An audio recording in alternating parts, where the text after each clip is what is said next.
बिस्मिल्लाहिर्रहमानिर्रहीम। Welcome back to my channel. उम्मीद करती हूँ आप सब ठीक ठाक होंगे। आज अफ्तार स्पेशल रेसिपीज़ में मैं आप लोगों के लिए इमली और आलू बुखारे के शरबत की रेसिपी लेके आई हूँ। ये बहुत ही मज़े का शरबत बनता है और बहुत ही सादा तरीके से और बहुत क्विक तैयार होता है। इसके लिए मेरी रेसिपी को शुरू से एंड तक ज़रूर देखें। बनाने के लिए मैंने लिया था 20 ग्राम आलू बुखारा और 20 ग्राम ही मैंने इमली ली थी, जिसे मैंने 4 से 5 घंटों के लिए सोक किया था। फिर मैंने उसकी गुठलियाँ जो हैं वो अलग कर ली। इसे जग में ऐड कर रही हूँ। मैंने तकरीबन 2 गिलास पानी लेके उसमें इसे सोक किया था। मैं इसमें ऐड करूँगी मुट्ठी भर के मेरे पास है पुदीने की पत्तियाँ। मैं इसमें ऐड कर रही हूँ चीनी। मैं यहाँ पे ले रही हूँ तकरीबन हाफ कप चीनी। अब मैं इसमें ऐड करूँगी तकरीबन मेरे पास है 1 पिंच पिसी हुई काली मिर्च। इसके साथ ही इसमें जाएगा काला नमक तकरीबन 1 टीस्पून। आप नमक अपने जायके के अकॉर्डिंग ऐड करें। अब मैं अपने शरबत को अच्छे तरीके से ब्लेंड करूँगी।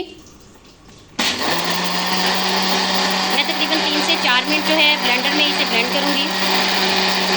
देखिए यहाँ पे मेरा जो इमली आलू बुखारे का शरबत है वो बन के तैयार हो चुका है। अब मैं आपको इसे सर्व करके दिखाती हूँ। सर्विंग के लिए मैंने यहाँ पे लिया है 1 गिलास और अब मैं इसमें ऐड कर रही हूँ आइस क्यूब्स। बहुत ही मज़े का ये शरबत बनता है। आप लोग इसे अफ्तार में ज़रूर बनाइएगा। ये एनर्जी से भरपूर ड्रिंक है। अब लास्ट में मैं इसमें सादा पानी ऐड कर रही हूँ। आप चाहें तो इसकी जगह स्प्राइट भी ऐड कर सकते हैं।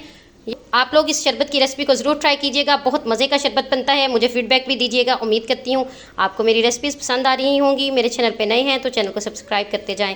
मेरे वीडियोस को लाइक और शेयर करना मत भूलें। मिलते हैं नेक्स्ट वीडियो में। मुझे रखें दुआओं में याद। तब तक के लिए अल्लाह।